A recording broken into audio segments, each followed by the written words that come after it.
Hello everyone. आज के इस वीडियो में जो हम लोग का टॉपिक है वो टॉपिक है आपका issue of shares. Class 12th commerce stream का है। इसमें अकाउंट्स और अकाउंटेंसी सब्जेक्ट है, जिसमें एक चैप्टर है इशू ऑफ शेयर्स। तो उसके सबसे पहले मैं जो थियोरेटिकल पोर्शन है उसके बारे में डिस्कस करूँगा, क्योंकि बिना थियोरी को समझे, बिना कंसेप्ट को समझे आप प्रैक्टिकल क्वेश्चन आप कर तो लेंगे, बट उतना मज़ा नहीं आएगा करने में जितना मज़ा आपको थोड़ा सा उसका कंसेप्चुअल नॉलेज लेने में, क्योंकि यही पोर्शन आपके बीएसटी में भी मिलेगा।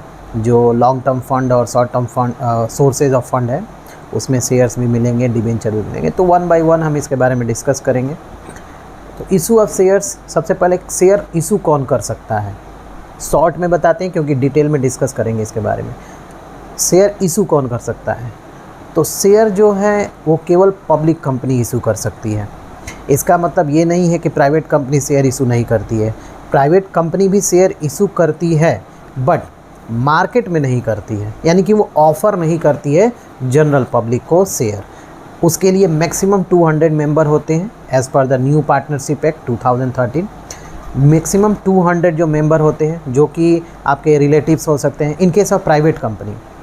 तो आप अपने मेंबर को, अपने रिलेटिव्स को, अपने जो भी फ्रेंड मंडली है आप उनको दे सकते हैं, यानी कि अपने जान पहचान वाले को। आप शेयर मार्केट के थ्रू आप शेयर इशू नहीं कर सकते, ये रिस्ट्रिक्टेड होता है as per the articles of association of private company. अब आते हैं पब्लिक कंपनी। तो केवल पब्लिक कंपनी जो है वो अपने शेयर को मार्केट में इशू कर सकती है। Company limited by share, public company limited by share. तो उसी के बारे में हम डिस्कस करेंगे आज। चूँकि हम कुछ पास्ट की थोड़ा बात कर लेते हैं, कंपनी की ज़रूरत क्यों पड़ी। सबसे जो पहला और traditional form of business organisation है वो है सोल प्रोप्राइटरशिप। आज भी आप अपने आस पड़ोस में देख सकते हैं, किराने की दुकान है, आप कपड़े की दुकान है, आप इलेक्ट्रॉनिक इक्विपमेंट्स की दुकान है।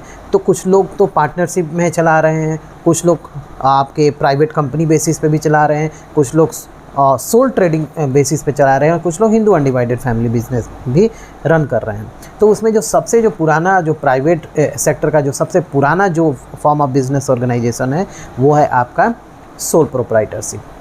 अब कंपनी की ज़रूरत क्यों पड़ी? सोल प्रोप्राइटरशिप में कुछ डीमेरिट थी। क्या डीमेरिट थी? लिमिटेड अनलिमिटेड लाइबिलिटीज़ थी, कैपिटल लिमिटेड था, स्किल नॉलेज ये भी लिमिटेड था। एक सिंगल व्यक्ति के पास कितना नॉलेज होगा? एक सिंगल व्यक्ति या हर चीज़ में एक्सपर्ट तो हो नहीं सकता ना। अकाउंटिंग फील्ड में एक्सपर्ट नहीं हो सकता, मैनेजेरियल नॉलेज उसको नहीं हो सकता, टेक्निकल नॉलेज उसको नहीं हो सकता, ऑलराउंडर तो हो नहीं सकता है, किसी एक में वो बहुत अच्छा होगा। तो कुछ इसमें डीमेरिट्स थी, लिमिटेशन थी, जिसके वजह से वह जो डिमांड है, पॉपुलेशन बढ़ रही है, डिमांड भी बढ़ रहा है, अब ग्रोइंग डिमांड को फुलफ़िल नहीं कर पा रही थी सोल प्रोप्राइटरशिप, क्योंकि वो लार्ज स्केल पे प्रोडक्शन नहीं कर सकता है, क्योंकि लार्ज स्केल पे आप लार्ज अमाउंट इन्वेस्ट नहीं कर सकते हैं। सोल प्रोप्राइटरशिप के पास लिमिटेड फंड होता है और वो लिमिटेड एरिया में ही अपना बिजनेस करता है। तो इसलिए ज़रूरत पड़ी एक दूसरे तरह की बिजनेस ऑर्गेनाइजेशन की। तो सोल प्रोप्राइटरशिप के बाद आपका आया पार्टनरशिप। हम यहाँ पार्टनरशिप के बारे में डिस्कस नहीं कर रहे हैं। पार्टनरशिप में भी कुछ लिमिटेशन थी, जैसे उसमें भी उसकी लायबिलिटी अनलिमिटेड थी। जो उसके पार्टनर होंगे उनकी लायबिलिटी अनलिमिटेड होगी।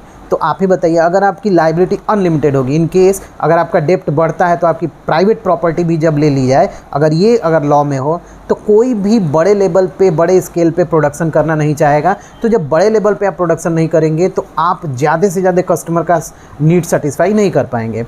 तो डिमांड बढ़ रही थी एक तरफ, और दूसरे तरफ प्रोडक्शन बढ़ाने की ज़रूरत थी। अब प्रोडक्शन बढ़ाने के लिए लार्ज स्केल पे प्रोडक्शन करने की ज़रूरत थी, तो ह्यूज कैपिटल की ज़रूरत पड़ी, इसलिए कंपनी को बनाया गया। अब ये कंपनी जो होती है, कौन सी कंपनी आपके शेयर इशू कर सकती है? तो मैंने अभी बताया कंपनी लिमिटेड बाय शेयर, क्योंकि इसमें भी कई टाइप होता है। टाइप्स ऑफ कंपनी के बारे में हम डिस्कस करेंगे। उससे पहले हम ये बात करते हैं कि कंपनी होता क्या है। यहाँ पे कंपनी का मतलब जॉइंट स्टॉक कंपनी से है।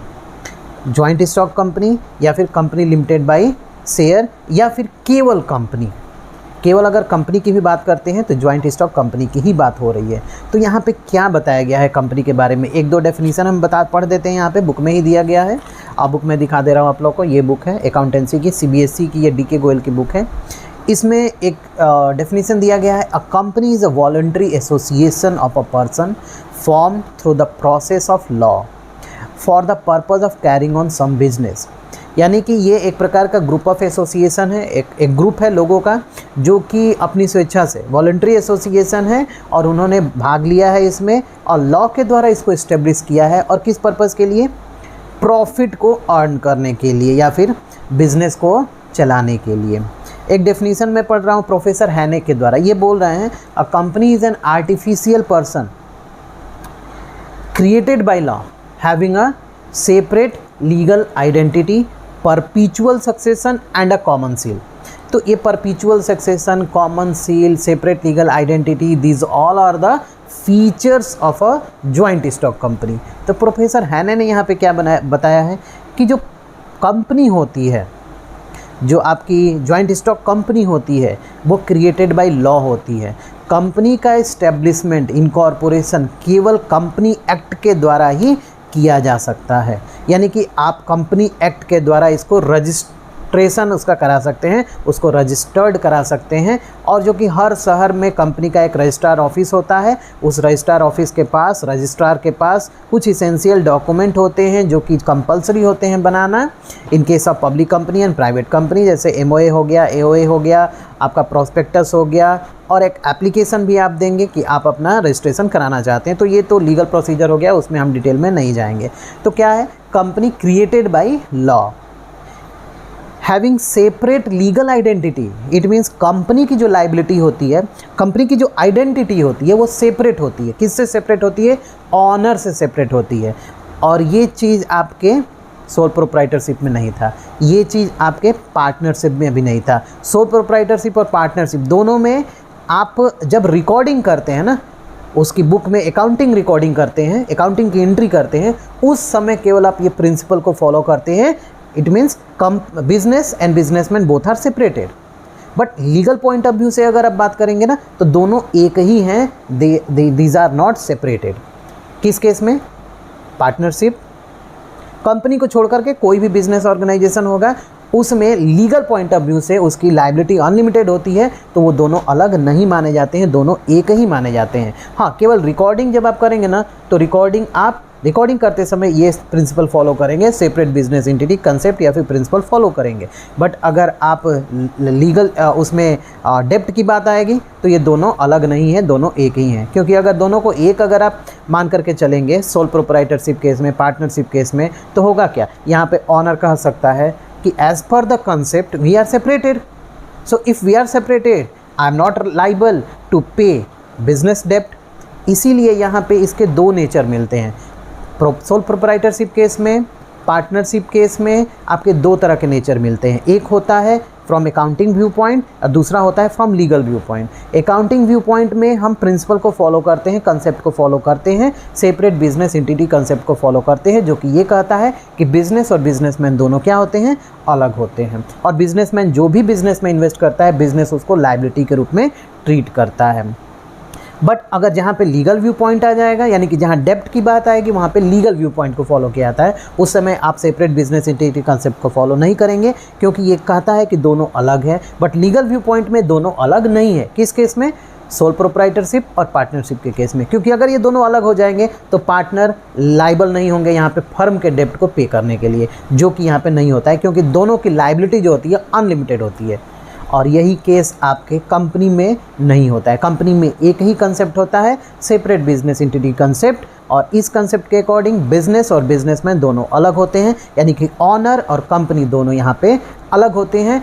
कंपनी में ऑनर्स की जो लायबिलिटी होती है वो लिमिटेड होती है, यानी कि वह जितने का शेयर खरीदा है उतने तक ही पैसा देगा। अगर वो 2000 शेयर खरीदा है और एक शेयर की वैल्यू 10 रुपये है, तो वो केवल 20,000 रुपये ही कंपनी को पेड करेगा, चाहे वो कितनी भी बड़ी कंपनी हो।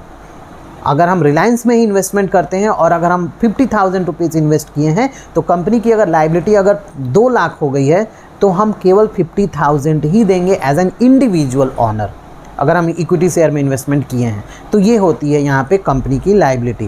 तो इसीलिए हैने ने ये बोला है, created by law having separate legal identity, common seal चूँकि कंपनी एक आर्टिफिशियल पर्सन होता है, ये कोई इंसान नहीं है कि उसका हाथ है और वो सिग्नेचर अपना करेगा। कंपनी आर्टिफिशियल पर्सन की हैंड तो है नहीं कोई वो लिविंग थिंग्स है कि वो सोचता है, समझता है और साइन कहाँ करना है वो समझ जानता है। इसलिए कंपनी के पास एक खुद का ऑफिशियल सिग्नेचर होता है जिसको हम मुहर बोलते हैं, सील बोलते हैं। और यह सील जो है कंपनी के, कोई भी कंपनी अगर किसी भी थर्ड पार्टी के साथ ट्रांजैक्शन कर रही है तो वो सील का लगना उस डॉक्यूमेंट पे इसेंशियल है। और अगर सील नहीं लगा है इट मीन्स यह लीगली क्या है, वैलिड नहीं माना जाएगा, क्योंकि common seal is an official signature of a company business और ऑफ एनी ऑर्गेनाइजेशन।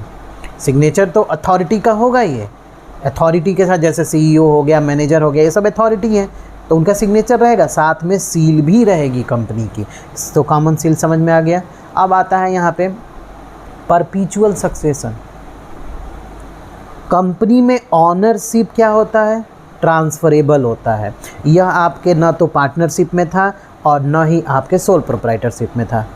पार्टनरशिप में ये रिस्ट्रिक्टेड होता है, आप अपना ऑनरशिप कभी तभी ट्रांसफ़र करेंगे जब आप सभी पार्टनरों का कंसेंट लेंगे। अगर सभी पार्टनर कहते हैं कि आप ऑनरशिप थर्ड पार्टी को ट्रांसफ़र कर दीजिए तभी आप करेंगे, नहीं तो आपको सरेंडर करना होता है फर्म में अपने ऑनरशिप को।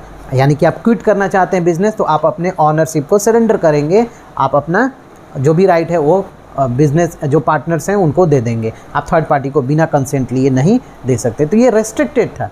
बट यहाँ पे अगर आप बात करते हैं कंपनी में, तो कंपनी में जो होता है, जो ऑनर होते हैं उनका जो ऑनरशिप होता है वो ट्रांसफरेबल होता है। आज मैं शेयर होल्डर हूँ, कल थर्ड पार्टी शेयर होल्डर हो सकता है। मैं अपना ऑनरशिप, अपना शेयर बेच दूंगा तो मैं अब ऑनर कंपनी का नहीं रहूँगा। तो जब कंपनी की ऑनरशिप ट्रांसफरेबल होती है तो इस केस में क्या है, कंपनी जो है कि लाइबिलिटी जो है वो ऑनर की लाइबिलिटी लिमिटेड हो जाएगी।